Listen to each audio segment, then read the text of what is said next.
নমস্কার বন্ধুরা, আপনারা দেখছেন দ্য ট্রেন্ডিং বেঙ্গল ইউটিউব চ্যানেলের পক্ষ থেকে আপনাদের সবাইকে জানাই স্বাগত।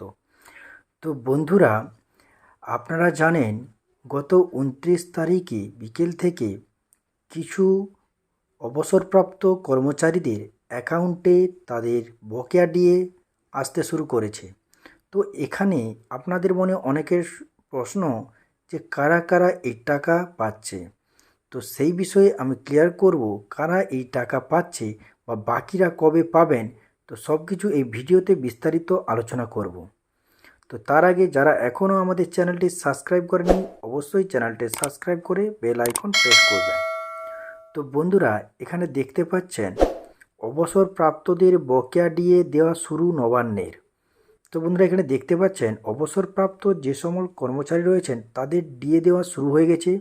তো এখানে বলে রাখাই ভালো, এখানে যে সেই সমস্ত অবসরপ্রাপ্তদের কথা বলা হয়েছে কেবলমাত্র যারা সরকারি অবসরপ্রাপ্ত, যিনারা গ্র্যান্ট এড ইন অর্থাৎ আধা সরকারি বা গ্র্যান্ট এড ইনের অন্তর্ভুক্ত কর্মচারী রয়েছেন অবসরপ্রাপ্ত, তারা কিন্তু এই টাকা পাচ্ছেন না।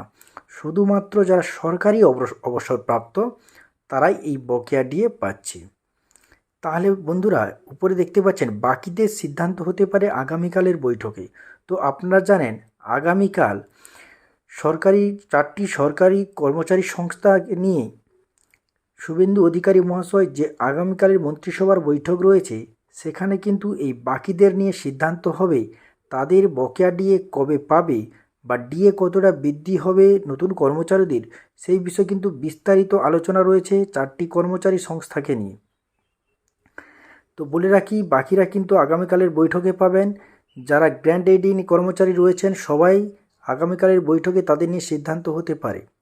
তাছাড়াও কি বলা হয়েছে এখানে বলা হয়েছে 2016 সালের 1 জানুয়ারি থেকে 2019 ডিসেম্বর পর্যন্ত এই অর্থ অবসরপ্রাপ্ত কর্মীদের ব্যাঙ্ক অ্যাকাউন্টে চলে গিয়েছে। অর্থাৎ 2016 সালের 1 জানুয়ারি থেকে 2019 ডিসেম্বর পর্যন্ত যে অর্থ অবসরপ্রাপ্ত কর্মীরা ছিলেন তাদের অ্যাকাউন্টে পূর্বতন যে সরকার ছিল তারা কিন্তু দিয়ে দিয়েছে।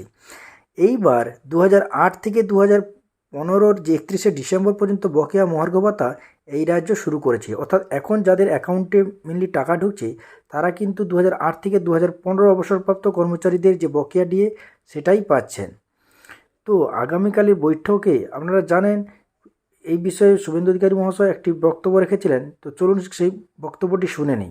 পে কমিশনের বিষয়, এরিয়া ডিএর বিষয়, এই যে বিষয়গুলি আছে আমরা পরবর্তী ক্যাবিনেটে সেগুলো করব, কারণ আমরা আমাদের যে অফিসিয়াল কাজকর্ম দেখে আমাদের খুব বেশি সময় আমরা পাইনি। তো এই ছিল আজকের আপডেট। তো ডিএ সংক্রান্ত আগামীকাল কী তথ্য উঠে আসে সেটি দেখার বিষয়। তো আগামীকাল ডিএ সংক্রান্ত তথ্য এলেই অবশ্যই আমার চ্যানেলে আপলোড হয়ে যাবে। তো তার জন্য অবশ্যই চ্যানেলটি সাবস্ক্রাইব করে বেল আইকন প্রেস করে রাখবেন। ধন্যবাদ।